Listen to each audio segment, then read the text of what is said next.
নমস্কার। পশ্চিমবঙ্গ সমগ্র শিক্ষা মিশন বিদ্যালয় শিক্ষা বিভাগ পশ্চিমবঙ্গ সরকারের উদ্যোগে বাংলার শিক্ষা ক্লাসরুম 2024-এ সকলকে স্বাগত। আমি শ্রী জ্যোতির্ময় মণ্ডল, সহশিক্ষক, BT road government sponsored high school. আজ আমি অষ্টম শ্রেণীর ভৌতবিজ্ঞান বিষয়ে তাপ অংশটি প্রথম খণ্ড এখন পড়াবো। আমরা সকলে জানি যে ক্লাস 7-এ তাপ ছিল এবং এরপরে আমরা তাপের অংশটা দেখব ক্লাস 8-এ কী আছে। তোমরা প্রত্যেকেই জানো যে তাপের পরিমাপ এবং একক, অর্থাৎ এক্ষেত্রে বস্তুর উষ্ণতা বাড়াতে যে প্রয়োজনীয় তাপ, সেটা তিনটি বিষয়ের উপর মূলত নির্ভর করে। কোন কোন বিষয়ের উপর নির্ভর করে? বস্তুর উষ্ণতা বৃদ্ধির পরিমাণ, বস্তুর ভর এবং বস্তুটির উপাদান। অর্থাৎ যদি উষ্ণতার পরিমাণ বেশি হয় বা কম হয় তাহলে কিন্তু তাপের পরিমাণ বেশি কম হবে। আবার বস্তুর ভরও ঠিক তাই, যদি বেশি হয় তাহলে তাপের পরিমাণও বেশি হবে, আবার কম হলে তাপের পরিমাণও কম হয়। এছাড়া 3 নম্বর যেটা দেখো, যে বস্তুর উপাদান, সেটা যদি আলাদা হয় তাহলেও কিন্তু প্রয়োজনীয় তাপের মান পরিবর্তন হবে। সোনা, রূপো, তামা, লোহা, একইভাবে জল, অ্যালকোহল, ফিনাইল, অর্থাৎ প্রত্যেকটা বস্তুর ক্ষেত্রে মানে আলাদা আলাদা কিন্তু হয়। অর্থাৎ উপাদান যখনই পাল্টে যাবে তখনই প্রয়োজনীয় তাপের মানটা বা মোট তাপের মানটা কিন্তু পরিবর্তন হবে। তো দেখা যাক, ধরি m গ্রাম জলের উষ্ণতা T ডিগ্রি সেন্টিগ্রেড বাড়াতে কিউ পরিমাণ তাপ লাগে। এখন আমি 2m গ্রাম ভরের জলের উষ্ণতা যদি T ডিগ্রি সেন্টিগ্রেড বাড়াই তাহলে কত 2q পরিমাণ তাপ লাগবে। কিভাবে হলো এটা প্রথমেই আমরা বুঝে নিই যে ভর প্রথমে ছিল m গ্রাম, এখন কিন্তু ভর 2m গ্রাম হয়েছে, ফলে স্বাভাবিকভাবে তাপের পরিমাণও দ্বিগুণ হয়েছে। সেকেন্ড দেখো, যে 2m গ্রাম ভরের জলের উষ্ণতা এখন 2T ডিগ্রি সেন্টিগ্রেড বাড়াচ্ছি, তাহলে কি উষ্ণতা আগে ছিল T ডিগ্রি সেন্টিগ্রেড, এখন আমি 2T ডিগ্রি সেন্টিগ্রেড করলাম, অর্থাৎ দ্বিগুণ উষ্ণতা বৃদ্ধি করলাম, তাহলে তাপের পরিমাণও দ্বিগুণ হবে, অর্থাৎ 2 × 2q = 4q পরিমাণ তাপ লাগবে। এখন এই তাপ গ্রহণ বা বর্জনের পরিমাণ বাই ভর ইন্টু উষ্ণতা বৃদ্ধি বা হ্রাস, সেটা আমি কীভাবে লিখছি না 4q / 2m × 2t। কারণ কত পরিমাণ তাপ গ্রহণ বা করলো 4q, বস্তুর ভর কত ছিল 2m, উষ্ণতা বৃদ্ধি কত ছিল 2t, তা আমি সেখান থেকে কত পেলাম না q/mt। একইভাবে 5 গ্রাম ভরের জলের উষ্ণতা 6T ডিগ্রি সেন্টিগ্রেড বাড়াতে কত দরকার? 30q পরিমাণ তাপ প্রয়োজন হবে। সেক্ষেত্রে দেখো, তাপ গ্রহণ বা বর্জনের পরিমাণ বাই বস্তুর ভর ইন্টু উষ্ণতা বৃদ্ধি বা হ্রাস, তার মান যদি বসাই তাহলে কিন্তু আমি আবার ওই q/mt পেলাম।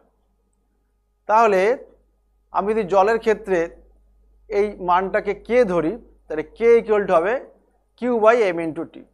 এখন m = 1 গ্রাম, t = 1 ডিগ্রি সেন্টিগ্রেড হলে জলের ক্ষেত্রে q = 1 ক্যালোরি হবে।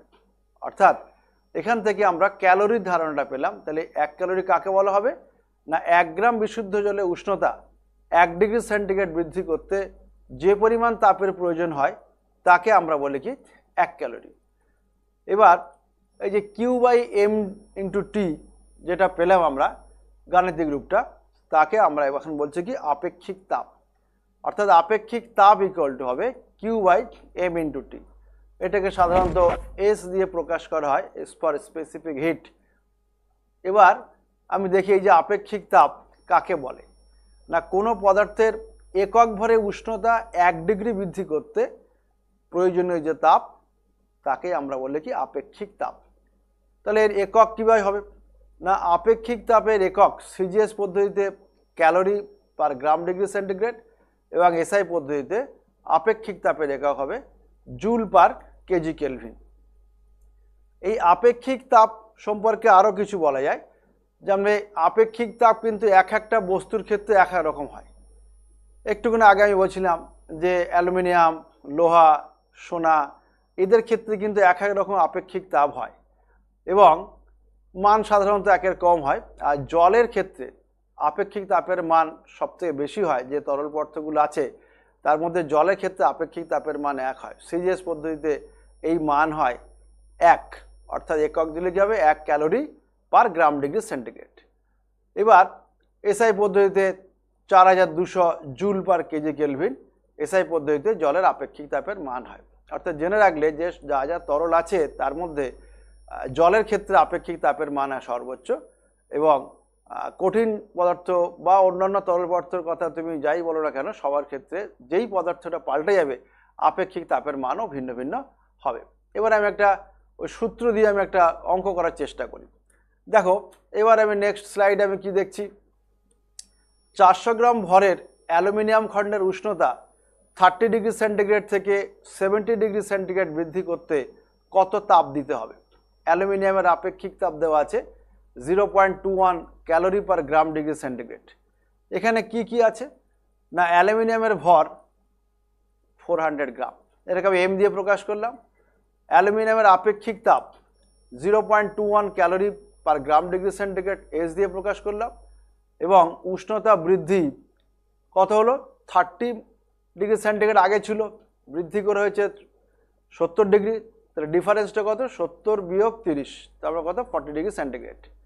অতএব প্রয়োজনীয় তাপ সূত্র কি আছে না কিউ সমান এমএসটি, মানগুলো আমি সব বসালাম 400 ইন্টু 0.21 ইন্টু 40 ক্যালকুলেশন করে পেলাম 3360 3360 ক্যালোরি, অর্থাৎ এখানে প্রয়োজনীয় তাপের পরিমাণ 3360 ক্যালোরি। এবার দেখি আর একটা পদ্ধতিতে আমি অঙ্ক করি। এখানে যেমন প্রত্যেকটা একক দেখো সিজিএস পদ্ধতি ছিল, অর্থাৎ ভরের একক আছে গ্রাম, আপেক্ষিক তাপের এককে দেখো সিজিএস পদ্ধতিতে আছে, বা উষ্ণতা বৃদ্ধির ডিগ্রি সেন্টিগ্রেড সিজিএস পদ্ধতিতে আছে। এবার আমরা এসআই পদ্ধতি একটু ব্যবহার করি। নেক্সট দেখো যে 100 গ্রাম ভরের জলের তাপমাত্রা 10 কেলভিন বৃদ্ধি করতে কত জুল তাপ লাগবে। জলের আপেক্ষিক তাপ 4200 জুল পার কেজি কেলভিন। এখানে আমরা যে জলের ভর 100 গ্রাম ছিল এটাকে আমরা এসআই পদ্ধতিতে নিয়ে আসি। তোমরা জানো যে 1000 দিয়ে ভাগ করতে হবে, তারপরে 0.1 কেজি জলের আপেক্ষিক তাপ এসআই পদ্ধতিতে দেওয়া আছে, এবং উষ্ণতা বৃদ্ধি দেওয়া আছে 10 কেলভিন। ঠিক একইভাবে যদি আমি সূত্রে বসাই কিউ সমান এমএসটি, তাহলে দেখো আমার 0.1 into 4200 into 10 equal to 4200 joule, অর্থাৎ 4200 জুল তাপের প্রয়োজন হচ্ছে। এবার আমি নতুন একটা বিষয় দেখি যে অবস্থার পরিবর্তন এবং লিন তাপ সম্পর্কে একটু ধারণা করি। দেখো এখানে সুন্দর একটা ছবি আছে যে চেঞ্জেস অফ স্টেট, অর্থাৎ বস্তুর অবস্থার পরিবর্তন হচ্ছে, সলিড, লিকুইড এবং গ্যাস। সাধারণত কি হয়, অবস্থার পরিবর্তন বলতে আমরা কি বুঝি না, তাপ প্রয়োগে বা তাপ নিষ্কাশনে ফলে পদার্থের এক অবস্থা থেকে অন্য অবস্থায় রূপান্তরিত হওয়াকে অবস্থার পরিবর্তন বলা হয়। অর্থাৎ অবস্থার পরিবর্তন করতে গেলে অবশ্যই তাপ প্রয়োগ করতে হতে পারে অথবা তাপ নিষ্কাশনও করা যেতে পারে। তো এখানে সলিড যেটা আছে অর্থাৎ কঠিন পদার্থ আছে তাকে যদি তাপ প্রয়োগ করা হয় তাহলে লিকুইড হবে, লিকুইড থেকে তাপ প্রয়োগ করলে আবার গ্যাস হবে। আবার উল্টো হতে পারে, যদি গ্যাস থেকে আমি তাপ নিষ্কাশন করি তাহলে সেটা তরল বা লিকুইড বললাম, এবং তরল থেকে যদি আমি আবার তাপ নিষ্কাশন করি তাহলে কিন্তু আবার কঠিন পদার্থে পরিণত হবে। দেখো ডান দিকটা সরাসরি দেখছি আবার সলিড থেকে গ্যাসে পরিণত হয়েছে, তার মানে কি তাপ প্রয়োগে কঠিন পদার্থকে সরাসরি গ্যাসে পদার্থে পরিণত করা যায়, সেক্ষেত্রে তরলে পরিণত হলো না। অর্থাৎ এটাকে আমরা কি বলেছিলাম ক্লাস 7-এ, এটাকে ঊর্ধ্বপতন বলা হয়, সাবলিমিটেশন। অর্থাৎ কঠিন পদার্থকে তাপ প্রয়োগ করলে সরাসরি যখন গ্যাসে পদার্থে পরিণত হয় তখন সেটাকে আমরা বলি কি ঊর্ধ্বপতন। একই রকমভাবে যদি আবার গ্যাসীয় পদার্থ থেকে সলিডে আসে তখন আমরা সেটা ডিপোজিশন বলে থাকি। তা আমি এবার এই বিষয়গুলো সম্পর্কে একটু বেশি বা বিস্তারিত একটু জানার চেষ্টা করি। প্রথমে দেখো একটা ছবি আছে, একটা থার্মোমিটার দেওয়া আছে, এটা বিকার আছে, বিকারের মধ্যে বরফ আছে। থার্মোমিটারকে স্বাভাবিকভাবে ধরে রাখার জন্য একটা স্ট্যান্ড ব্যবহার করা হয়েছে। এবার আমরা বরফটা আস্তে আস্তে নিশ্চয়ই গলে যাবে, কারণ বায়ুতে তাপমাত্রা বেশি, বরফের তাপমাত্রা তো কম, তাহলে গলন হচ্ছে। তাহলে গলন বিষয়টা কি না, তাপ প্রয়োগে কঠিন পদার্থের তরলে পরিণত হওয়ার ঘটনাকে বলা হয় গলন। অর্থাৎ বরফ যে জলে পরিণত হবে গলে, তারপরে গলে একে বলে গলন। আর গলনাঙ্ক কাকে বলা হবে না, প্রমাণ বায়ুমণ্ডলীয় চাপে যে নির্দিষ্ট উষ্ণতায় কোনো কঠিন পদার্থ তরলে পরিণত হতে শুরু করে সেই উষ্ণতাকে আমরা বলি কি ওই কঠিন পদার্থের গলনাঙ্ক। এবং মনে রাখবে যে কঠিন পদার্থটা যতক্ষণ না পর্যন্ত সম্পূর্ণ তরলে পরিণত হয় ততক্ষণ পর্যন্ত তাপমাত্রা স্থির হয়। তা এখানে একটা জিনিস খুব পরিষ্কার করে জেনে নিই আমরা, এই গলন আর গলনাঙ্ক এই দুটো জিনিস কিন্তু এক না। গলন হচ্ছে একটা ঘটনা যে তাপ প্রয়োগ করে কঠিন পদার্থকে তরলে পরিণত করছে, এটা হচ্ছে গলন। অর্থাৎ গলন হচ্ছে একটা ঘটনা, কিন্তু গলনাঙ্ক জিনিসটা একটা নির্দিষ্ট টেম্পারেচার, নির্দিষ্ট তাপমাত্রা, যে তাপমাত্রায় কঠিন পদার্থটি গলে সম্পূর্ণরূপে তরলে পরিণত হচ্ছে সেটাই কিন্তু ওই তাপমাত্রাটাকেই বলা হচ্ছে কি গলনাঙ্ক। এবং এই গলা শুরু থেকে শেষ পর্যন্ত কিন্তু টেম্পারেচারটা একই থাকে, অর্থাৎ উষ্ণতার কিন্তু তখন কোনো পরিবর্তন হয় না। যেমন ধরো যে একটা বরফ নিলাম, বরফ একটা কঠিন পদার্থ, তা বরফকে তাপ প্রয়োগ করলে জলে পরিণত হবে। তা আমরা জানি যে 1 গ্রাম বরফকে যেটা কিনা 0 ডিগ্রি সেন্টিগ্রেড তাপমাত্রা আছে তাকে যদি 80 ক্যালোরি তাপ দিই তাহলে কী হবে, বরফটা গলে জলে পরিণত হবে। ওই 1 গ্রাম বরফ গলা শুরু থেকে 1 গ্রাম জলে যত সময় না পর্যন্ত আসবে তত সময় কিন্তু উষ্ণতা একই রকম থাকে। অর্থাৎ কঠিন পদার্থটা যতক্ষণ না সম্পূর্ণ তরলে পরিণত হয় ততক্ষণ তাপমাত্রা স্থির থাকে। এবার আমরা দেখি ঠিক উল্টো বিপরীতটা, কঠিনীভবন। না, তরল পদার্থ তাপ বর্জন করে যখন কঠিনে পরিণত হবে তখন তাকে আমরা বলি কি কঠিনীভবন বলি। এবার সেখান থেকে আমরা হিমাঙ্কর একটা কনসেপ্ট পাচ্ছি। হিমাঙ্ক মানে কি না, প্রমাণ বায়ুমণ্ডলের চাপে যে নির্দিষ্ট উষ্ণতায় কোনো তরল পদার্থ তাপ বর্জন করে জমে কঠিনে পরিণত হয় সেই উষ্ণতাকে ওই পদার্থের হিমাঙ্ক বলা হয়। এখানে ঠিক তাই, একই কথা আবার বলি যে কঠিনীভবন মানে কিন্তু একটা ঘটনা যেখানে কিনা তরল পদার্থ তাপ বর্জন করে কঠিনে পরিণত হচ্ছে, আর হিমাঙ্ক একটা নির্দিষ্ট উষ্ণতা,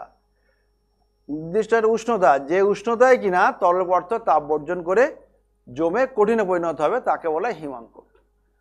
এবার দেখি যে নির্দিষ্ট গলনাঙ্ক এবং হিমাঙ্ক থাকে না এমন কয়েকটা পদার্থের নাম হলো কাঁচ, মাখন, মোম, পিচ, চর্বি। এগুলোকে আমরা বলি কি তার নির্দিষ্ট গলনাঙ্ক বা হিমাঙ্ক নেই।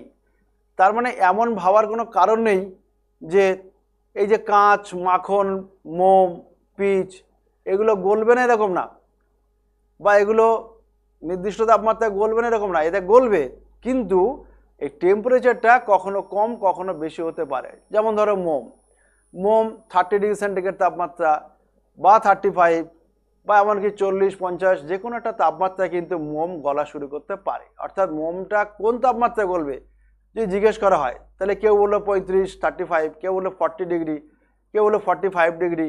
তাই নির্দিষ্ট একটা তাপমাত্রা কিন্তু কেউ বলতে পারছে না। আসলে ওই নির্দিষ্ট তাপমাত্রা বলতে পারছে না বলেই আমরা কথাটা ব্যবহার করলাম যে নির্দিষ্ট গলনাঙ্ক নেই, কিন্তু অবশ্যই গলবে, তবে সেটা ঠিক সংখ্যাটা আমরা বলতে পারলাম না, তাই জন্য বললাম যে নির্দিষ্ট গলনাঙ্ক থাকে না। হিমাঙ্কের ক্ষেত্রে ঠিক তাই। এবার যে তাপমাত্রায় ওই কঠিন পদার্থটা গলে তরলে পরিণত হলো, যেমন যেটাকে আমরা বলছিলাম যে গলনাঙ্ক, হিমাঙ্কের ক্ষেত্রে ঠিক একই কথা, যে যে নির্দিষ্ট উষ্ণতায় ওই তরল পদার্থ তাপ বর্জন করে যখন আবার কঠিনে পরিণত হবে সেই একই তাপমাত্রা কিন্তু। তাহলে ছক আমরা দেখি, দেখো লেখা আছে সোনার ক্ষেত্রে দেখি গলনাঙ্ক দেওয়া আছে 1063 ডিগ্রি সেন্টিগ্রেড, আবার হিমাঙ্ক দেওয়া আছে 1063 ডিগ্রি সেন্টিগ্রেড। একই রকমভাবে পারদ, বরফ, তামা, ঢালাই লোহা প্রত্যেকটা দেখতে পাচ্ছ এবং সংখ্যাগুলো কিন্তু একই আছে। তার মানে কি, তার মানে এই প্রত্যেকটা পদার্থের এই গলনাঙ্ক এবং হিমাঙ্কের মান কিন্তু একই থাকছে। তো এখানে আমাদের বোঝার বিষয়টা কি, আমরা এখানে কীভাবে জানবো জিনিসটা, না যে পরিমাণ তাপ দিলাম, ধরো সোনার ক্ষেত্রে বলছিলাম যে আমি যদি সোনাকে 1063 ডিগ্রি সেন্টিগ্রেড তাপমাত্রা আনতে পারি তাহলে সোনা গলা শুরু করবে এবং সোনা গলে তরল সোনায় পরিণত হলো। ঠিক একইভাবে ওই তরল সোনা থেকে যদি আমি 1063 ডিগ্রি সেন্টিগ্রেড তাপমাত্রা কমাতে পারি, তাপ নিষ্কাশন করতে পারি, তাহলে কিন্তু আবার ওই তরল সোনাটি কিন্তু আবার কঠিন সোনায় পরিণত হবে। অর্থাৎ গলনাঙ্কের মান এবং হিমাঙ্কের মান কিন্তু সেই কারণেই একই বলা হচ্ছে। তাহলে এবার আমরা দেখব যে গলন ও কঠিনীভবনে আয়তনে কীভাবে পরিবর্তন হয়। অর্থাৎ তরল পদার্থ যখন থাকছে সেটা যখন জমে যাচ্ছে অর্থাৎ কঠিনীভবন হলো, বা যদি কঠিন পদার্থ গলে তরলে পরিণত হয় যখন গলন হলো, সেক্ষেত্রে আয়তনে কি পরিবর্তন হয় সেটা এবারে আমরা ওটা দেখি। নির্দিষ্ট ভরের কোনো পদার্থের অবস্থার পরিবর্তনের সময় যদি আয়তন কমে তখন ওই পদার্থের ঘনত্ব বাড়ে, এবং যদি আয়তন বাড়ে তাহলে ওই পদার্থের ঘনত্ব কমে যায়। কেমন জিনিস দেখাবে, দুটো ছবি দিয়েছি পাশাপাশি। ডান দিকেরটা খুবই ওয়েল নোন, সবাই চেনো যে একটা গ্লাসে দেখো বরফ আছে, তা তোমরা সবাই জানো যে বরফকে যদি তাপ প্রয়োগ করা হয় তাহলে বরফ গলে কিসে পরিণত হবে? জলে পরিণত হবে। এক্ষেত্রে বরফ গলে যখন জলে পরিণত হয় তখন কিন্তু আয়তনটা কমে যায়। এই সমস্ত পদার্থের ক্ষেত্রে, অর্থাৎ যে সমস্ত পদার্থকে বা কঠিন পদার্থকে তাপ প্রয়োগ করলে যখন তরলে পরিণত হলো, সেই সময় যদি আয়তনে কমে তাহলে কিন্তু ঘনত্ব বাড়ে। এবং তোমরা জানো যে বরফের থেকে জলের ঘনত্বটা বাড়ে বা বেশি হয়, সেই কারণে বলা হচ্ছে যে, তাহলে আমি এইখানটা একটু ক্লিয়ার করি। এই যে দুটো ছবি দেখছো, সেই ছবির মধ্যে সেকেন্ড যেটা দেখছো, একটা বরফ রাখা আছে গ্লাসের মধ্যে, বরফ গলে গেল, জলে পরিণত হলো এবং জলের আয়তনটা কমে যায়। জলের আয়তন কমে গেলে কি হবে? জলের ঘনত্বটা বাড়বে। আর বাঁদিকে যে ছবিটা আছে, মোম আছে, এই মোমের ক্ষেত্রে কি হয়? কঠিন মোম যখন তরলে পরিণত হয় তখন তার আয়তনটা বেড়ে যায়, ফলে এই ক্ষেত্রে ওই তরল যে মোমটা তার ঘনত্ব কমে। এবার দেখা যাক যে আমরা বরফ যখন জমে যায় আর কি, তখন তো আয়তনে বাড়ে না কমে? দেখাচ্ছে না, বরফ যখন জলে পরিণত হয় তখন আয়তনে কমে যায়, আর যদি জল জমে বরফ পরিণত হয় তাহলে আবার আয়তন বাড়ে। তরল মোম কঠিনে পরিণত হলে আয়তন বাড়বে না কমবে? কমে যাবে। এই জল বরফে পরিণত হলে আয়তনে বাড়ে। এই ঘটনা কিছু সুবিধা আছে, কিছু অসুবিধা আছে। তা কি সুবিধা আছে? না, সুবিধা এটাই যে বরফের ঘনত্ব জলের তুলনায় কম, ফলে কী হবে? জলের উপর তো বরফ ভেসে থাকবে, আর বরফের তলায় থাকে জল, আর সেই জলে মাছেরা বেঁচে থাকতে পারবে। অর্থাৎ শীতের দেশে বরফের তলায় জল থাকবে, সেই জলে মাছেরা বেঁচে থাকতে পারে। অসুবিধা কি আছে? না, শীতের দেশে প্রচণ্ড ঠান্ডায় ওই জলের পাইপে যে জলটা থাকে সে কিন্তু বরফ হয়ে যাবে। বরফ হয়ে গেলে আয়তন বাড়বে, আয়তনে বেড়ে গেলে কী হবে? ওই প্রচণ্ড চাপের সৃষ্টি হবে পাইপের মধ্যে, এবং সেই সময় পাইপগুলি ফেটে যাওয়ার সম্ভাবনা থাকে বা ফেটেও যেতে পারে। এছাড়া শীতকালে বায়ুমণ্ডল উষ্ণতা অনেক কম থাকে, সেক্ষেত্রে মোটর গাড়ির রেডিয়েটরে থাকে যে জল, সেও তো জমে বরফ পরিণত হবে, তখন আয়তনে বেড়ে যাবে, বরফের আয়তন বেড়ে যাবে, আর রেডিয়েটরে কি করবে? তখন ফেটে যাবে। অর্থাৎ এইটা আবার অসুবিধাও আছে। অর্থাৎ বরফ হলে সুবিধাও আছে, অসুবিধাও আছে, কারণ এই জল জমে বরফে হলে এই ঘটনাগুলো দেখা যায়, বিশেষ করে শীতের দেশে এইগুলো খুব এফেক্ট হয়। আর নেক্সট আমরা দেখি যে কোনো পদার্থের গলনাঙ্ক কীভাবে পরিবর্তন হয়। না, গলনাঙ্কর পরিবর্তন এমন, চাপ বাড়ালে গলনাঙ্ক কমে যায়, আবার চাপ বাড়ালে গলনাঙ্ক বেড়েও যায়। দুই রকম ব্যাপার আছে। তা প্রথমে দেখা আছে যে চাপ বাড়ালে গলনাঙ্ক কমে যায় কার? না, বরফের উপরে 1 বায়ুমণ্ডলীয় চাপের সমান যদি চাপ বাড়ানো যায় তাহলে বরফের গলনাঙ্ক প্রায় 0.0007 ডিগ্রি সেন্টিগ্রেড কমে যায়। আর চাপ বাড়ালে গলনাঙ্ক বাড়ে বললাম, আবার সেটা মোমের ক্ষেত্রে প্রযোজ্য হয়। এই মোমের উপরে 1 বায়ুমণ্ডলীয় চাপের সমান পরিমাণ চাপ বাড়ালে তখন মোমের গলনাঙ্ক প্রায় 0.04 ডিগ্রি সেন্টিগ্রেড বেড়ে যায়। অর্থাৎ এখান থেকে একটা বিষয় বলা যায় যে চাপ বাড়ালে গলনাঙ্ক যেমন কমে, আবার চাপ বাড়ালে গলনাঙ্ক বাড়ে, দুরকম ঘটনাও কিন্তু হতে পারে। এবার আমরা দেখি হিম মিশ্র বিষয়টা কি। হিম মিশ্র বললে প্রথমে আমাদের মনে খুব ঠান্ডা বিষয়টা, সত্যি তাই, যে ঠান্ডা তৈরি করা হবে কীভাবে? না, বরফের সঙ্গে যদি নুন মেশানো হয় তাহলে খুব কম উষ্ণতার সৃষ্টি হয়, যেটাকে আমরা বলেছি হিম মিশ্র বলি। সাধারণত 3:1 অনুপাতে মেশানো হয়। 100 গ্রাম মিশ্রণের মধ্যে যদি 27 গ্রাম নুন মেশালে এই হিম মিশ্র তৈরি করা হয়। এর তাপমাত্রা -21 ডিগ্রি সেন্টিগ্রেডও হতে পারে। এবং এই যে হিম মিশ্র তৈরি করা হলো, সেটা দিয়ে আমরা মাছ সংরক্ষণ করতে পারি, বা ওষুধ ঠান্ডা অবস্থায় এক জায়গা থেকে আর এক জায়গায় নিয়ে যেতে আমরা ব্যবহার করতে পারি। এখন বরফ গলনের লিন তাপ 80 ক্যালোরি পার গ্রাম বলতে কি বোঝায়? না, প্রমাণ বায়ুমণ্ডলীয় চাপে 0 ডিগ্রি সেন্টিগ্রেড উষ্ণতায় 1 গ্রাম বরফকে 0 ডিগ্রি সেন্টিগ্রেড উষ্ণতার 1 গ্রাম জলে পরিণত করতে 80 ক্যালোরি তাপ প্রয়োগ করতে হবে। এই হচ্ছে বরফ গলার লিন তাপ 80 ক্যালোরি পার গ্রাম বলতে এটাই বোঝায়। তাহলে এখানে দেখো লিন তাপের বিষয়টা কি হচ্ছে, লিন তাপ হচ্ছে এমন একটা তাপ যখন কিনা কি হবে না, অবস্থার পরিবর্তন হবে কিন্তু কোনো উষ্ণতার পরিবর্তন হচ্ছে না। এই যে বরফ থেকে যখন জলে এলো বা জল তৈরি হলো তখন কিন্তু তাপমাত্রা 0 ডিগ্রি সেন্টিগ্রেডেই থাকলো, অথচ আমরা তাপ প্রয়োগ করলাম, সেই তাপটাই কিন্তু আসলে লিন তাপ। তার মানে কি 0 ডিগ্রি সেন্টিগ্রেড তাপমাত্রা 1 গ্রাম বরফ ছিল, আবার 0 ডিগ্রি সেন্টিগ্রেড তাপমাত্রার 1 গ্রাম জলই পেলাম, অথচ আমরা তাপ প্রয়োগ করলাম 80 ক্যালোরি। তাই জন্য একে বলা হয় কি, এই যে তাপ যেটা দেওয়া হলো একে আমরা বলি কি লিন তাপ। এখন একটা প্রশ্ন আমরা দেখি যে খুব ইন্টারেস্টিং, যে বরফের টুকরোর মধ্যে গর্ত করে জল লাগলে ওই জল জমে বরফ হয় না কেন? দেখো 0 ডিগ্রি সেন্টিগ্রেড উষ্ণতার 1 গ্রাম জলকে 0 ডিগ্রি সেন্টিগ্রেড উষ্ণতার 1 গ্রাম বরফে পরিণত করতে হলে জল থেকে 80 ক্যালোরি তাপ নিষ্কাশন করার প্রয়োজন। কথা ঠিক। এবার এই 0 ডিগ্রি সেন্টিগ্রেড উষ্ণতার জল থেকে তাপ শোষণ করবে, কি বললাম, 0 ডিগ্রি সেন্টিগ্রেড উষ্ণতার জল থেকে তাপ শোষণ করবে, তার মানে কি সেই বস্তুর উষ্ণতা অবশ্যই তাহলে 0 ডিগ্রি সেন্টিগ্রেড তাপমাত্রা কম হবে।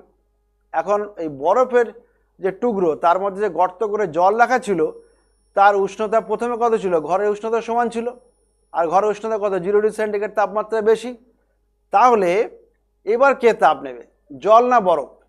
দেখা যাবে যে কিছুটা বরফ জল থেকে তাপ নিয়ে গলে যাবে, কিন্তু বরফের উষ্ণতা 0 ডিগ্রি সেন্টিগ্রেডেই থাকবে, এবং একটা সময় এই জল থেকে তাপ চলে যেতে যেতে একসময় কী হবে, জলের উষ্ণতাও কিন্তু 0 ডিগ্রি সেন্টিগ্রেড থাকবে। তার মানে বরফ এবং জল উভয়ের উষ্ণতা হবে এবার 0 ডিগ্রি সেন্টিগ্রেড। এবার তাহলে জল থেকে বরফ কি তাপ শোষণ করতে পারবে না? জল যেহেতু লিন তাপ বর্জন করতে পারবে না, তাই সেও কিন্তু কঠিন হবে না, অর্থাৎ ওই বরফ টুকরোর মধ্যে যে জলটা ছিল সে কিন্তু পুরোপুরি বরফে পরিণত হলো না। এবার আমরা দেখি নেক্সট আমরা দেখব যে বাষ্পায়নের বিষয়টা কি না, যে কোনো উষ্ণতায় কোনো তরলের উপরিতল থেকে ধীরে ধীরে বাষ্পে রূপান্তরিত হওয়ার ঘটনাকে বলা হয় কি বাষ্পায়ন।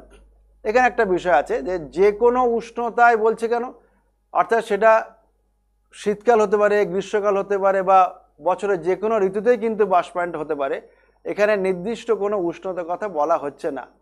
তবে এটা ঠিক যে বাষ্পায়নের হার কখনো বাড়ে বা কিছুটা কমতে পারে, সেটা কয়েকটা বিষয়ের উপরে নির্ভর করে। কোন কোন বিষয়ের উপরে এই বাষ্পায়নের হারটা নির্ভর করবে না, যদি তরলের উপরিতলের ক্ষেত্রফল বেশি হয় তাহলে কিন্তু বাষ্পায়নটা দ্রুত হয়। যেমন তোমরা হয়তো দেখে থাকবে যে কাপে যখন তোমরা চা খাও, দেখবে খুব গরম চা দিয়েছে, এবার সেটা আমি প্লেটে যদি আমি ঢেলে নিই তাহলে দেখবে এটা তাড়াতাড়ি ঠান্ডা হচ্ছে, কারণ কাপের চাটা ঠান্ডা হতে একটু সময় লাগবে। তার কারণ কি, যে উপরিতলের ক্ষেত্রফলটা এখানে ফ্যাক্টর। কাপের যখন চাটা দেওয়া হলো তখন ক্ষেত্রফলটা ছিল কম, আর যখন প্লেটে চালটা ঢালা হয়েছে তখন ক্ষেত্রফলটা গেলে বেশি, অর্থাৎ এক্ষেত্রে বাষ্পায়নটা দ্রুত হলো যখন কিনা চা ঢেলে আমি ওই প্লেটে রাখলাম। তাই বলছে যে বাষ্পায়নের হার কোন বিষয়ের উপর নির্ভর করে না, তরলের উপরিতলের ক্ষেত্রফল যদি বেশি হয় বাষ্পায়ন দ্রুত হবে। এছাড়া বাষ্পায়ন হওয়ার জন্য কোনো বিশেষ উষ্ণতার প্রয়োজন নেই। আমি একটুখানি আগেই বললাম যে কোনো উষ্ণতায় বাষ্পায়ন হতে পারে। তরলের উষ্ণতা বেশি হলে বাষ্পায়ন দ্রুত হয়, আর তরলের উপরে বায়ু চলাচলের ব্যবস্থা থাকলেও বাষ্পায়ন দ্রুত হয়। বিষয়টা কেমন, তরলের উপরে বায়ু চলাচলের ব্যবস্থা মানে কি, ধরো যে ঘরে আমরা বসে আছি এই ঘরটা আমরা পরিষ্কার করতে মুছে দেবো জল দিয়ে, ভালো। এবার যদি আমি দেখি যে কত সময় পরে ঘরটা শুকিয়ে যাবে, হয়তো 5 মিনিট লাগলো, আমি কি করলাম, দ্বিতীয়বার একই কাজই করলাম, কিন্তু আমি ঘরের ফ্যানটাকে অন করে দিলাম, দেখা যাচ্ছে বাতাস হচ্ছে, তার মানে কি বায়ু চলাচলটা বেড়ে গেল। অর্থাৎ বায়ু চলাচল যদি বেশি হয়, বায়ু চলাচলের ব্যবস্থা যদি থাকে, তাহলে কিন্তু বাষ্পায়নটা দ্রুত হবে। তার মানে দ্বিতীয় ক্ষেত্রে যেহেতু ফ্যানটাকে আমি অন করে দিলাম, সুইচটা, ফ্যান বাতাস চললো, বাতাস চলাচলের সুবিধা করে দিলাম, তার মানে বাষ্পায়নটা দ্রুত হলো। অর্থাৎ তরলের উপর বায়ু চলাচলের ব্যবস্থা থাকলে বাষ্পায়ন দ্রুত হয়। এছাড়া তরলের প্রকৃতির উপরে বাষ্পায়নের হার নির্ভর করতে পারে। যেমন স্পিরিট খুব তাড়াতাড়ি বাষ্পীভূত হয়, দেখো এটা তোমরা জেনেছো যে জলের ক্ষেত্রে আমরা বাষ্পায়ন যেমন দ্রুত হবে, বা যদি অ্যালকোহল বা ফিনাইল বা মেথিলেটেড স্পিরিট যাই থাক না কেন, সেক্ষেত্রে কি বাষ্পায়ন একই রকম হবে না। এই তরলটা কেমন আছে তার প্রকৃতির উপরে বাষ্পায়নের হার নির্ভর করে। এক একটার ক্ষেত্রে বাষ্পায়নের হার এক এক রকম হয়। এবার ঠিক এই বাষ্পায়নের একটি ঘটনা যেটাকে আমরা বলি স্ফুটন হচ্ছে। স্ফুটনটা কী জিনিস না, এখানে কিন্তু তরলের সমগ্র তল দিয়ে বাষ্পায়নটা হতে থাকে। একটা ছবি খুব সুন্দরভাবে দেখো পাশে আছে, যে এখানে দেখো জলটা ফুটছে মনে হচ্ছে, অর্থাৎ এখানে বাষ্প বা দ্রুত হচ্ছে। তার মানে একটা নির্দিষ্ট উষ্ণতায় তরলের সমগ্র অংশ থেকে অতি দ্রুত বাষ্পীভবন হচ্ছে, এটাকে বলা হয় কি স্ফুটন বলা হয়। যেমন বাষ্পায়নটা শুধুমাত্র উপরের তল থেকে হচ্ছিল, কিন্তু স্ফুটন কিন্তু সমগ্র তল দিয়ে হয় তরলের। এবং এই স্ফুটনাঙ্ক কাকে বলা হবে না, একটা নির্দিষ্ট উষ্ণতায় এই বিশুদ্ধ তরলের স্ফুটন শুরু হয়, এবং যতক্ষণ স্ফুটন চলে ততক্ষণ পর্যন্ত এই উষ্ণতা স্থির থাকে, এবং এই উষ্ণতাকে আমরা বলি কি স্ফুটনাঙ্ক। এবং এক একটা তরলের ক্ষেত্রে এক এক রকম স্ফুটনাঙ্ক থাকবে। তোমরা জানো যে প্রমাণ বায়ুমণ্ডলের চাপে বিশুদ্ধ জলের স্ফুটনাঙ্ক হয় 100 ডিগ্রি সেন্টিগ্রেড, কিন্তু অন্যান্য তরলের ক্ষেত্রে কিন্তু 100 ডিগ্রি সেন্টিগ্রেড হবে না। ইথারের ক্ষেত্রে একরকম হবে, মেথিলেটেড স্পিরিটের ক্ষেত্রে একরকম হবে, ইথাইল অ্যালকোহলের ক্ষেত্রে একরকম হবে। অর্থাৎ এক একটা তরলের ক্ষেত্রে স্ফুটন এক এক তাপমাত্রায় শুরু হবে, এবং যত সময় না পর্যন্ত স্ফুটন সম্পূর্ণ হচ্ছে এই তত সময় কিন্তু উষ্ণতার কোনো পরিবর্তন হয় না। অর্থাৎ স্ফুটন আর স্ফুটনাঙ্কের মধ্যে মেন পার্থক্যটা তাহলে কী হলো, স্ফুটন হচ্ছে একটা ঘটনা, আর স্ফুটনাঙ্ক একটা নির্দিষ্ট উষ্ণতা, না যে উষ্ণতাতেই জলটা ফুটতে শুরু করবে বা কোনো তরল পদার্থ ফুটতে শুরু করে তখন সেটাকে আমরা বলি কি, সেই তাপমাত্রাকে বলি কি স্ফুটনাঙ্ক। তারপরে দেখি যে এই স্ফুটনাঙ্ক তাহলে কোন কোন বিষয়ের উপর নির্ভর করে না, তরলের প্রকৃতি একটুখানি আগেই বলছিলাম যে বিভিন্ন তরলের ক্ষেত্রে স্ফুটনাঙ্কের মান বিভিন্ন রকম হয়, এবং তরলে দ্রবীভূত অবস্থার উপস্থিতি মানে কি ওই তরলের মধ্যে যদি অনুদ্বায়ী পদার্থ বা অন্য কোনো পদার্থ যদি দেওয়া যায় তাহলে কিন্তু তরলের স্ফুটনাঙ্ক বাড়তে পারে।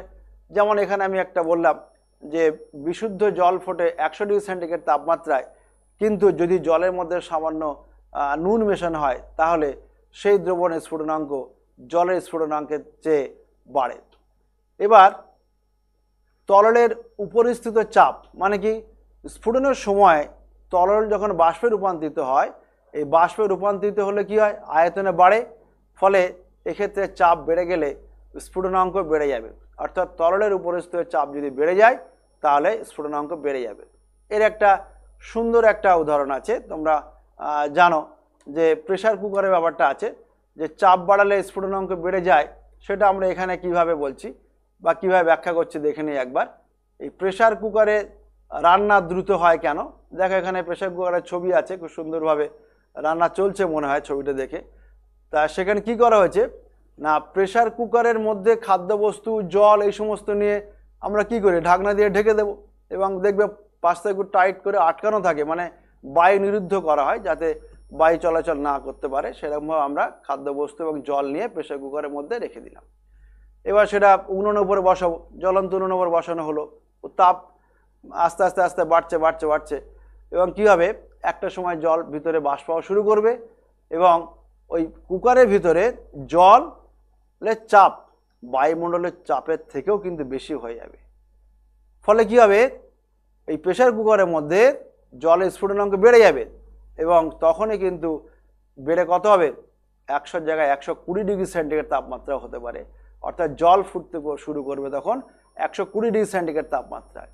তাহলে 120 ডিগ্রি সেন্টিগ্রেড তাপমাত্রা যদি আমার জল বা ওই খাদ্যবস্তু যেগুলো ওর মধ্যে ছিল এই তাপমাত্রায় জল ফুটতে শুরু করে, তাহলে ওই উষ্ণতায় খাদ্যবস্তু আরও দ্রুত এবং খুব সহজে সেদ্ধ হয়ে যাবে।